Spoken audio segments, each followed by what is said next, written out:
नमस्कार विद्यार्थी मित्रांनो, बी ए द्वितीय वर्ष मराठी ऐच्छिक अभ्यासपत्रिका 6वी मराठी नाट्यात्मक साहित्य या अभ्यासपत्रिकेमध्ये आपण जलसा हा नाट्यप्रकार पाहत आहोत.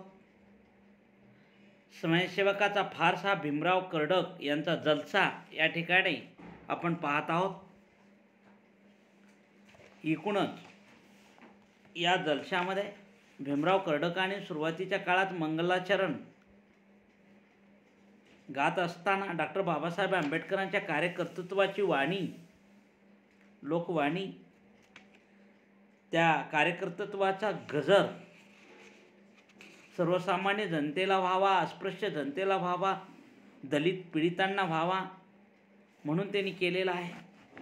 कारण जलसे हे खेडोपाडी जाऊन भीमराव कर्डकांनी गायलेली आहेत, नाट्यप्रकारच्या रूपाने ती सादर केलेली आहेत.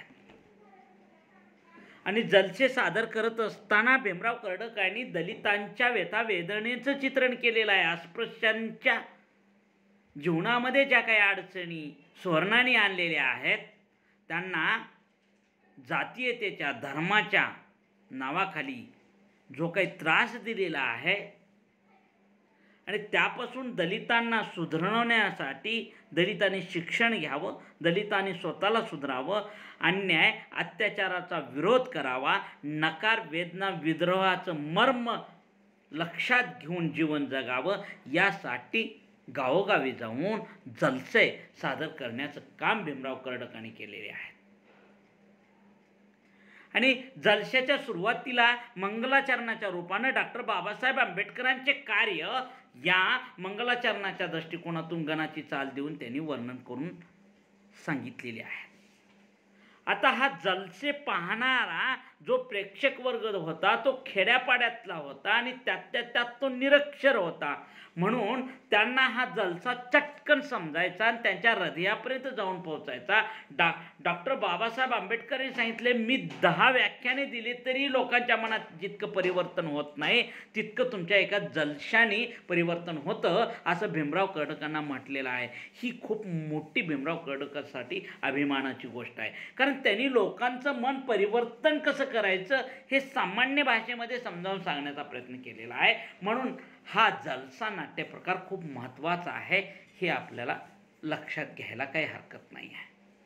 कारण लोकांना सुधारण्यासाठी, लोकांच्या मनात जागृती करण्यासाठी ही नाटक परंपरा असते, नाट्य परंपरा असते आणि ही तितकीच महत्त्वाची असते. या दृष्टिकोनातून, जीवनाच्या दृष्टिकोनातून हे सगळं महत्त्वाचं आहे. आणि त्यांनी या ठिकाणी स्वयंसेवकाचा फारसा या जलशामध्ये आंबेडकरी चळवळीचा कार्यकर्ता कसा असावा याबद्दलचा दृष्टिकोन व्यक्त केला गेलेला आहे. हुतात्मा सुदाम काळू येरे या तरुणाने समाजासाठी आपल्या प्राणांची आहुती दिली, शिस्त सांभाळली, स्वाभिमान जागृत ठेवला, पक्षाच्या झेंड्याचे ब्रीद आणि इज्जत राखली. हा वीराचा धडा आपण डोळ्यासमोर ठेवला पाहिजे. प्रत्येक तरुण स्वाभिमानाने समाजासाठी झटला पाहिजे. आमच्या दलित समाजाचा उत्कर्ष आणि उदय लवकर व्हायचा असेल तर प्रत्येक तरुणानं, प्रत्येक स्वयंसेवकानं झटलं पाहिजे, कार्य केलं पाहिजे. पण आजचे तरुण भ्याड आणि भीरू असतात, ऐनवेळी अवसानघातकीपणा करतात, रणसंग्रामातून पळून येतात. याचं दुःख त्यातला एक स्वयंसेवक पळून आलेला आहे आणि बायको त्याला हिनवती आहे, का पळून आला भागूबाईसारखे, काय म्हणतेस, याद राख माझ्याशी गाठ आहे, एका काठीच्या फटक्यासारखी तुझ्या हाडे खिळखिळी करेल. अरे तुम्ही शौर्य कुठं दाखवताय? शौर्य दाखवा ना तिथं रणसंग्रामात. इथं काय भागूबाईसारखं पळून आलात, बायको त्याला धिक्कार असो असं म्हणते तुमच्या पुरुषार्थाला. स्वयंसेवक म्हणतो तोंड सांभाळ, बायकोला म्हणतो जीभ आवार तुझी, तोंडाची 2 तोंडे करीन. काय समजलीस? माझ्या मायबापानं मरण्यासाठी जन्म घातलाय का? मायबापाचं कुणं करावं, मी करेन ना. अरे सुदाम काळू येरे काय त्याला काय मायबाप नव्हते का? तरी तो समाजासाठी लढता लढता मेला. असं काहीतरी केलं पाहिजे तुम्ही. अरे त्याचा बाप आधीच मेलेला आहे, मायच होती. अरे एकट्या माईचा पुत तो. एकट्या माईचा एकटा पुत्र समाजासाठी त्याने किती दिव्य केलेलं आहे. मग हे सगळं करत असताना इथपर्यंत आपण याच्याही पुढं आलो होतो की तो म्हणतो बायकोला तू शेपारली आहेस, माझ्या विरोधात वागते आहेस का, मला पळकुटा म्हणते आहेस का, हां मला भेत्रुआ समजू नको, या 4 चौघासमक्ष माझी बेअब्रू करतेस, माझी विटंबना करतेस. याद राख, माझ्या विरुद्ध केलेल्या टीकेचा एकही शब्द मला सहन होणार नाही. मी जो पळालो होतो काय मला वेळ लागलं होतं म्हणून का, पण तुला असे समजत नाही की तसाच काही बाका जीवावरचा प्रसंग ओढवला म्हणून ना मला हा पळून येण्याचा मार्ग अनुसरला असावा. ती त्याची बायको म्हणते काय हो, पण मी म्हणते की असा कोणता बाका प्रसंग फक्त तुम्हा एकट्यावरच ओढवला की जेणेकरून तुम्हाला पळावे लागले. अगं जेव्हा दंगल सुरू झाली तेव्हा वाटली की आता आपण नक्कीच मृत्यूच्या जबडात पुरेपूर सापडलो आहोत अशी मनाची खात्री पटल्यावर मी मनाशी विचार केला की आता येथे उभे राहून निष्कारण मरा कशाला, आणि समजा मरेनही परंतु त्या मरणापासून काय मिळणार आणि काय मिळेल, व कदाचित मिळेल खरे असेलही परंतु काय मिळेल हे बघण्यासाठी मी जिवंत तरी राहायला पाहिजे. काय ग मी म्हणतो हे खरं आहे ना, खरं आहे ना. अहो स्वतःला तुम्ही वीर म्हणवता, मग तुम्ही मरणाच्या भीतीने पळून का आलात. खरे वीर का कुठे मरणाला भीतात. अशा पळपुट्यांना का कोणी वीर म्हणतं. म्हणे उगीच मरा कशाला, खरं मरण कुठं असतं. अरे तुम्ही जरी नाही पाहणार असलो मेल्यानंतर तरीसुद्धा जगाच्या कल्याणासाठी, समाजाच्या हितासाठी, दलितांच्या वेदनेसाठी, दलितांचे दुःख दूर करण्यासाठी तुम्ही कार्य करत आहात हे ध्यानात ठेवा. तुम्ही समाजसेवक आहात असं रणांगणातून पळून येऊ नका. परिस्थिती कितीही जरी बिघडली असेल तरी संघर्ष केला पाहिजे, विद्रोह लढा पुकारलाच पाहिजे. आणि तुम्ही पळून आलात. खऱ्या वीराचं मरण रणांगणावर असतं. जो रणातून पळ काढतो त्याला वीर कशाला म्हणायचं. शत्रूला पाठ दाखवणार पळकुट्या म्हणून लोक त्याचा धिक्कार करतात. अगं वेडी आहेस तू, कसलं घेऊन बसली आहेस वीराचं मरण. वीराचं मरण समज तुझ्या म्हणण्याप्रमाणे मी सुद्धा सुराम काळू येरेप्रमाणे त्या ठिकाणी मृत झालो असतो तर आज या घटकेला इथं मी तुझ्या दृष्टीला तरी दिसलो असतो का.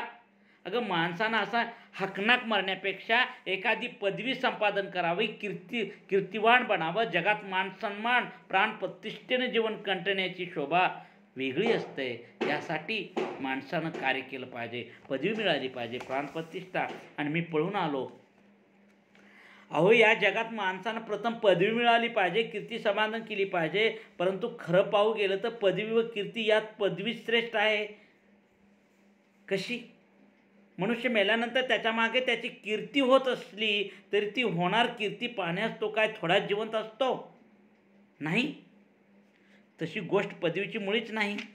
याचं एक साधं उदाहरण मी तुला देतो. लोक मला पुढारी समजतात नव्हे, ते मला पुढारी मानतातच. तेव्हा या पुढारीपणामुळे माझा होणारा गौरव, आदर, सत्कार, मानमान्यता, अभिनंदन, हारेतुरे, चहापान वगैरे वगैरे हे कशामुळे मिळतात मला.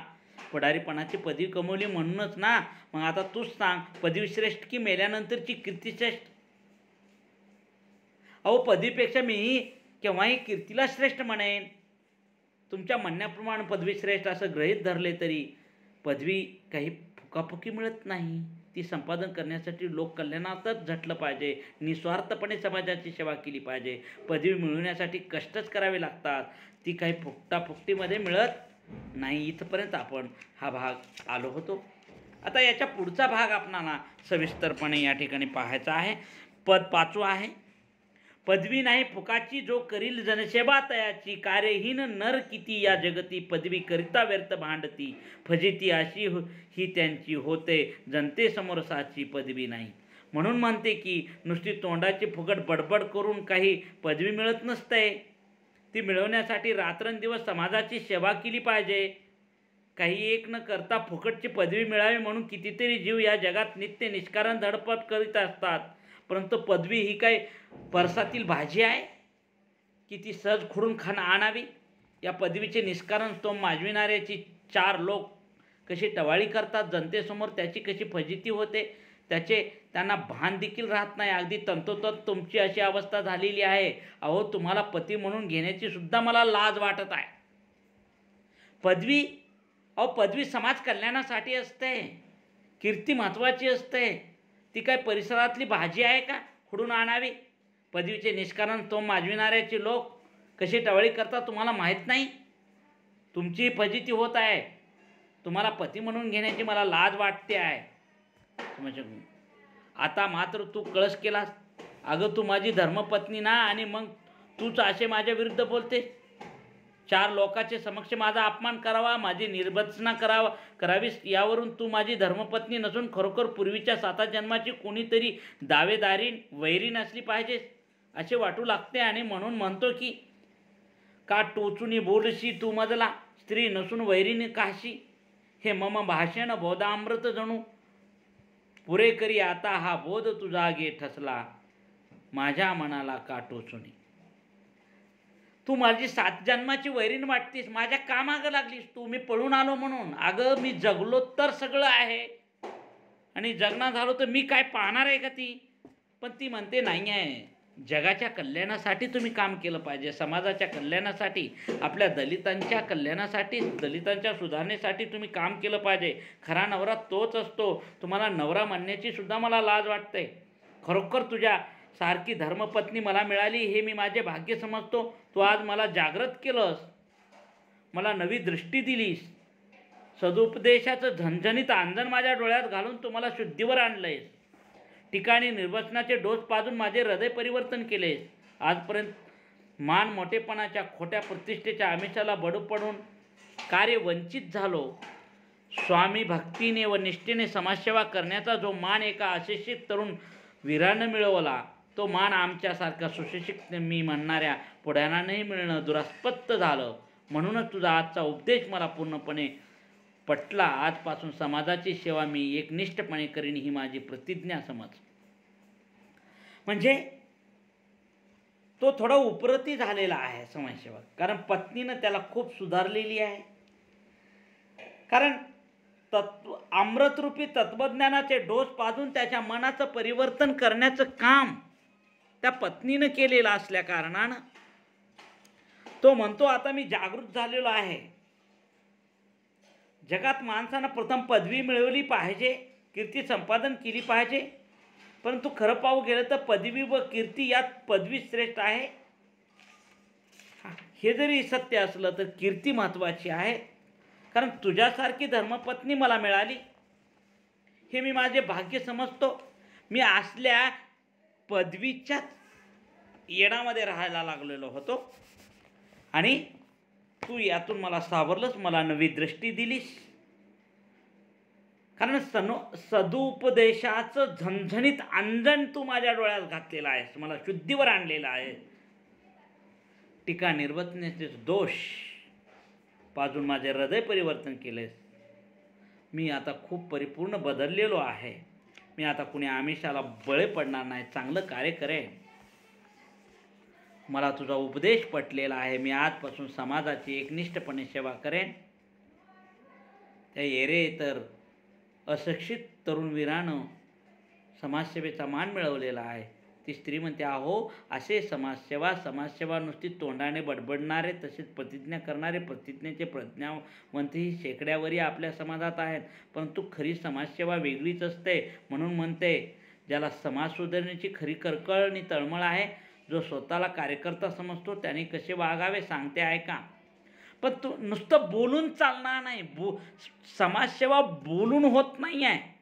तोंडाने बडबडणारे, प्रतिज्ञा करणारे प्रज्ञावंत शेकडेवर आहेत. खरी समाजसेवा वेगळीच असते. कशी असते ती सांगते. दृढभाव धरुणी म्हणी, अर्पा काया भीमाचरणी, सोडा स्वार्थ मानपान, अर्पा प्राण समाजकारणी. चाल बाबासाहेबांचे ध्येय, बाबासाहेबांचे ध्येय मिळवीन माणुसकी, मंत्र जपा स्वाभिमान, खरी करा भीमवाणी दृढ भाव. म्हणून म्हणते, कारण आपला मनामधला दृढ भाव असा पक्का करून डॉक्टर बाबासाहेब आंबेडकरांच्या चरणात तो अर्पण करा. स्वतःचा स्वार्थ, मान पान सगळं सोडून देऊन आपला सर्व शरीराचा भाग, आपला प्राण समाजाच्या कल्याणासाठी अर्पण केला पाहिजे. बाबासाहेब आंबेडकरांची जी काही ध्येय धोरणे आहेत, ती ध्येय धोरणे आपल्या मनामध्ये बाळगून माणुसकीचा मंत्र आपण जपला पाहिजे, स्वाभिमान जपला पाहिजे. हीच खरी भीमाची वाणी आहे. म्हणून म्हणते, खरोखर जर तुम्हाला काही पश्चाताप झाला असेल, माझे म्हणणे खरे पटले असेल, तर आपण आजपासून एकनिष्ठपणे समाजोपयोगी कार्य करीत राहिले पाहिजे. ते कार्य करीत असताना आपले नेते परमपूज्य डॉक्टर बाबासाहेब आंबेडकर यांच्याबद्दल आपण आदरभाव आणि निष्ठा ठेवली पाहिजे. त्यांच्या मार्गदर्शनानुसार आपण वागलं पाहिजे. कारण आपण डॉक्टर बाबासाहेब आंबेडकरांना नेता म्हटलेला आहे. 7 कोटी दलितांचं दैवत म्हणून मानलेलं आहे त्यांना. त्या अर्थी त्यांनी केलेली कोणतीही आज्ञा आपण शिरसंवाद मानली पाहिजे. मग ती आपल्या बुद्धीला पटो अथवा ना पटो, आपण त्यांना नेता म्हणतो. ते का? तर त्यांना आपल्यापेक्षा जास्त समजते. कारण त्यांना आपल्या सर्व प्रश्नाची जाण आहे. ज्ञानाची दूरदृष्टी त्यांच्याजवळ आहे. म्हणून ते आपणा सर्वापेक्षा ज्ञानाने, शिक्षणाने, अनुभवाने आणि वयाने श्रेष्ठ आहे. आपल्या अस्पृश्य समाजाचे हित अनहित कशात आहे, आपले समाजाचे शत्रू कोण, मित्र कोण, याची त्यांना आपल्यापेक्षा जास्त जाणीव आणि परीक्षा आहे. आपल्या अर्धवट ज्ञानाची ड्युटी पाजळीत न बसता व हे असे का व तसे का यासारख्या मूर्खपणाच्या बालिश शंका कुशंकाने आपल्या समाजातील तरुणाचा बुद्धिभेद करीत न बसता आपले ध्येय जे माणुसकी, ते माणुसकीचे हक्क प्रस्थापित करण्यासाठी प्रसंगी हुतात्मा सुदाम काळू येरेप्रमाणे आत्मसमर्पण करण्याची मागंपुढं पाहू नये. मला माणुसकी हवी आहे आणि ती मी मिळवणारच अशा महत्त्वाकांक्षेने, जिद्दीने तिच्या प्राप्तीसाठी झटले पाहिजे. अपमानाची जिने मी कदापिही जगणार नाही. मी माणुसकी मिळवण्यासाठीच झटणार अशी प्रतिज्ञा समाजातील प्रत्येक युवक युवतींनी केली पाहिजे. म्हणून म्हणते की स्वाभिमान जागृत ठेवून आपले परमपूज्य डॉक्टर बाबासाहेब आंबेडकरांची वाणी जी माणुसकी ती मिळवाल, प्राप्त करून घ्याल व तशीच ती वाणी खरी करून दाखवाल अशी आशा वाटते. समजलं ना? ती आपल्या पतीला समजून सांगत आहे.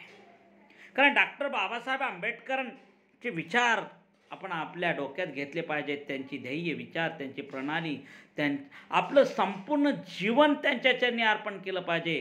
कारण ते खूप महान आहेत. आपल्यापेक्षा सर्वापेक्षा ज्ञानाने, शिक्षणाने, अनुभवाने आणि वयानेही ते श्रेष्ठ आहेत.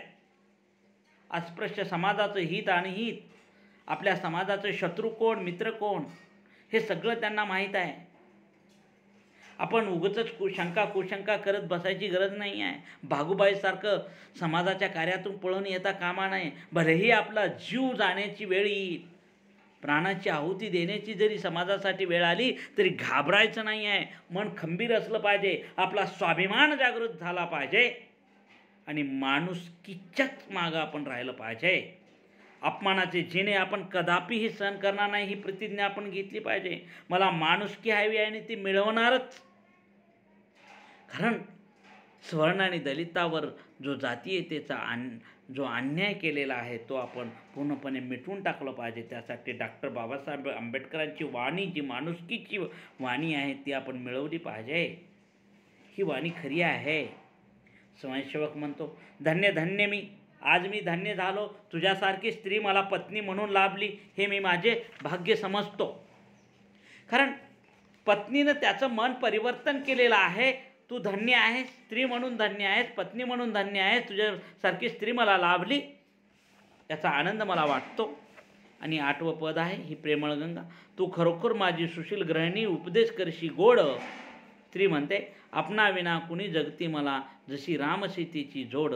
प्रिया बोल असे गोड. समयसेवक म्हणतो, ज्यात मिळे तुझ्या सम भार्या, त्या येश सदा समाजकार्या. स्त्री म्हणते, हे नमन तुम्हाशी. स्वयंसेवक म्हणतो, बाबासाहेबांशी. दोघे बोला जय जय आंबेडकर, डॉक्टर बाबासाहेब आंबेडकर की जय. इथं तो आपल्या पत्नीचा विचार कसा योग्य आहे हे मानून तो तिचा उपदेश किती गोड आहे, किती सुशील गृहिणी आहे माझी पत्नी. पण पत्नीही म्हणते, तुमच्याशिवाय मला आपणाविना या जगामध्ये मला कोण आहे. जशी राम सीतेची जोडी आहे तशी आपण दोघं आहोत आणि ही गुढी अशी टिकून राहिली पाहिजे. स्वयंसेवक म्हणतो, मी तुझा नवरा. पण समाजकार्यामध्ये खरं जर यश असेल तर ते तुझंच आहे. मी तुला स्त्री म्हणते, मी तुला नमन करते. कारण दोघंही आता सावध झालेली आहेत. एका विचारांचे परिवर्तन त्यांच्या मनामध्ये झालेलं आहे. एका पत्नीनं एका स्वयंसेवकाचं मन परिवर्तन करण्याची किमया आणि या फार्समध्ये सांगितली गेलेली आहे. नुसतं एका पत्नीने एका पतीची मन परिवर्तन करण्याची किमया नसून हा फार्स किंवा हा जलसा भीमराव कर्डकांनी जिथं जिथं जाऊन म्हटलेला आहे, तिथं तिथं या सगळ्या किमयाची कहाणी, कारण सगळा समाज बदलून टाकण्याची प्रतिज्ञा भीमराव कर्डकांनी घेतलेली आहे आणि गावोगाव जाऊन अनपढ निरक्षर लोकांना सावध करून, सुरक्षित करून, शहाणे करण्याचं सामर्थ्य त्यांच्यामध्ये निर्माण करण्याचं कार्य या जलशाने केलेलं आहे, भीमराव कर्डकांनी केलेला आहे असं मला वाटतं. इथं हा जलसा संपला. याच्यामध्ये जो उपदेश आहे, जी दलितांच्या व्यथा वेदनेची भावना आहे, प्रतिकार नकार वेदना विद्रोहाची भावना आहे, डॉक्टर बाबासाहेब आंबेडकरांच्या विचाराची कार्याची जी कीर्ती गोडवा आहे, हा सगळा विचार व्यक्त केल्यानंतर दलितावर किती अन्याय झाला आणि आजचा हा दलित हा अन्याय दूर करण्यासाठी दलितांना परिपूर्णपणे मुक्त करून मानवता, बंधुता, समता या विचाराने वागण्यासाठी आणि ते मिळवण्यासाठी कसा प्रयत्न करतो हे या ठिकाणी आपणाला दिसतं आहे आणि हा जलसा तेच व्यक्त करतो आहे. एकूणच या जलशाच्या रूपानं आपल्या तरुण युवकांना एक उपदेश असा द्यावा वाटतो की समाजामध्ये सगळ्या जातीची माणसं सारखी आहेत, म्हणून आपण सर्वांनी समतेनं वागलं पाहिजे, सत्यानं वागलं पाहिजे, न्यायानं वागवलं पाहिजे, मानवतेनं वागलं पाहिजे. माणूस माणसाशी माणसासारखा वागावा, भेदभाव करू नये, जातीयता पाळू नये, धर्मभेद करू नये आणि एकूणच सगळ्यांनी आनंदानं गुण्यागोविंदानं जर राहिलो तर या भारतीय संस्कृतीचा गोडवा जगामध्ये उच्च स्तरावर जाऊन पोहोचेल असं वाटतं आणि हाच भाव या ठिकाणी कदाचित व्यक्त करायचे. म्हणून आजही जातीयतेची दरी दूर झालेली नाही, ती दूर व्हावी. प्रत्येकाच्या मनामधून हरळीसारखी ही जात निघून जायला पाहिजे आणि जातीयतेची दरी जेव्हा दूर होईल तेव्हा आपण सगळे माणुसकीच्या एकाच नात्याखाली येऊ आणि या देशाचा विकास करू असं मला वाटतं. इथं आपण थांबू. धन्यवाद.